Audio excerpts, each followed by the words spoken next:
no, no, no, no, no, no, no. Never let her go, go, go. Never No. go, go, go. Oh, No. I only.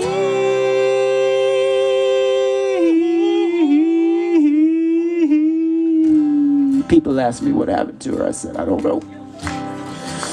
I think it was a Hank 3 show. I think she left with Shelton Williams.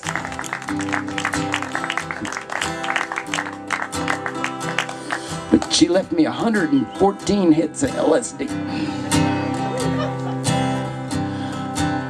And that's when I met Gary Floater again. He had this Chrysler Cordoba. It was a 1978 Chrysler Cordoba. He showed up and he said, Bobby Lane, let's go to Frank Sinatra's grave. I said, all right. So we get driving down the highway. Gary's drinking and I'm trying not to drink, but he's twisting my arm and driving with one arm and twisting my arm and driving with another arm, twisting my arm, and I start drinking.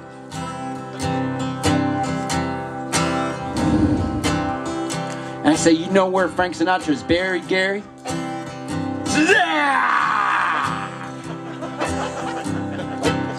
That's when I said, stick out your tongue.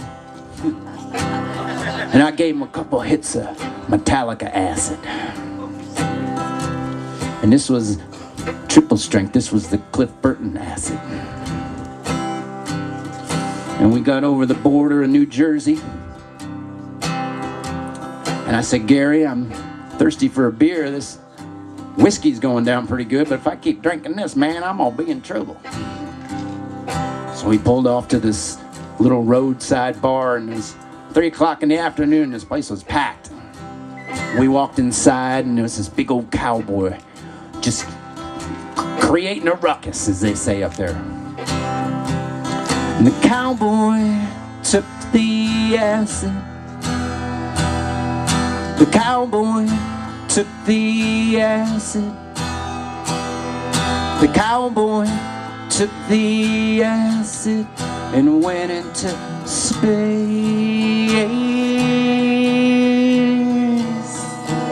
Woo! He started roping imaginary things. He started spinning like a windmill. He started drinking everybody's drinks. We thought they might have to kill him. So being the kind-hearted folks we were, me and Gary got the cowboy out of there just before all hell broke loose. And I grabbed the cowboy by the left forearm, and he grabbed the cowboy by the right forearm, and we let him back out into the parking lot. And he had these Ford keys hanging out his back pocket, and I grabbed the Ford keys, and sure enough, the first pickup truck I put him in, up popped the lock. So me and Gary got in the pickup and got the cowboy in the middle. Cowboy's riding bitch seat, and I'm riding shotgun, and Gary's driving. And we start driving down the road. I said, man, Gary, I think this is kind of kidnapping. He says, oh, hell, we'll wash this truck. So we pull into this car wash. And it's Mario's car wash. And Mario's out in the front. He's got these orange coveralls on.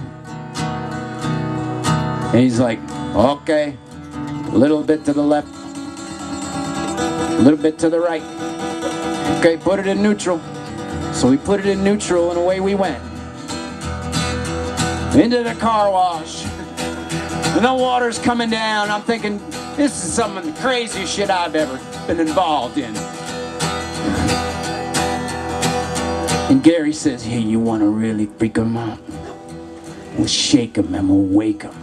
And we'll start screaming and he'll think we're in the river or something. I said, all right. So I'm looking at the cowboy's car. And just then, John Lee Hooker pops in on the 8-track.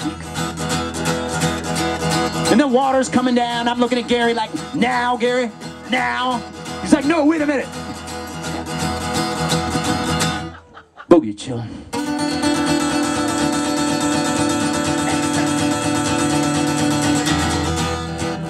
So I grabbed the cowboy by the left shoulder and started shaking him. And Gary grabbed the cowboy by the right shoulder and started shaking him. And we started screaming like this. And the cowboy, he wakes up. He looks up at the dome light. And he looks at the water. He goes, "Ah! Ah! Ah!" And just then, as if we were delivered through the gates of heaven, we're back out in the New Jersey sun. And there's Mario on the other side. And I'm thinking to myself, this is a true one-man operation. He gets you in the front, he takes you out in the back, he towels you off. And he's standing there, and Gary's like, "Give him some money, man." I said, "Gary, I don't have any money." You were like, "Let's go." I didn't even get time to grab my wallet. He looks at Mary and goes, "Sorry, Hoss, we're gonna have to get you next time." So then we got this cowboy, and he's just wide-eyed at this point. He's not saying anything. We'll be chilling. So we drop the cowboy back at the bar. Me and Gary get out. Tell the cowboy, baby, your tour is done at this Big Jim's Bar and Grill, and maybe you best go finish off your little LSD trip somewhere else. He says, "Thanks for washing the car, man."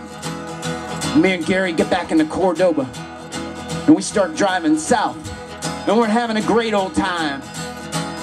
And we're singing songs and making up new songs and writing all the wrongs from the past and thinking up stuff. And he's just like my big brother, and I'm just like his little brother, and I'm like Beaver. He's like Eddie. Eddie Haskell all of a sudden comes in. It's a toll booth. And it's like, "Give me some money, man." I said, "I told you I don't have any money." And he looks at the toll guy, and he grabs my Yamaha guitar from the back seat, and he goes, "We got livestock. We got livestock, we got cows, we got pigs, we got sheep, we got mules, we got all livestock." And the man looks at us, he says, "Well, you're all right then. You don't have to pay no toll. You can just go right on through."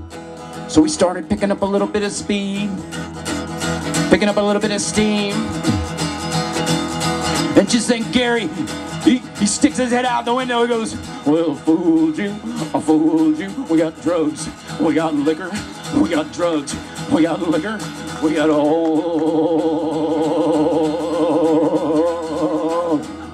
I'm thinking, my God, I've never been involved in anything like this in my life. I'm thinking all this, I don't even have a piece of paper. I want to write it down. So I just said, "Man, Gary, we got to remember this, bud. We got to remember this." So we started singing all the way back. The cowboy took the acid. The cowboy took all that acid. The cowboy took the acid, and he was freaking out. He was freaking out. He was freaking out. He was freaking out.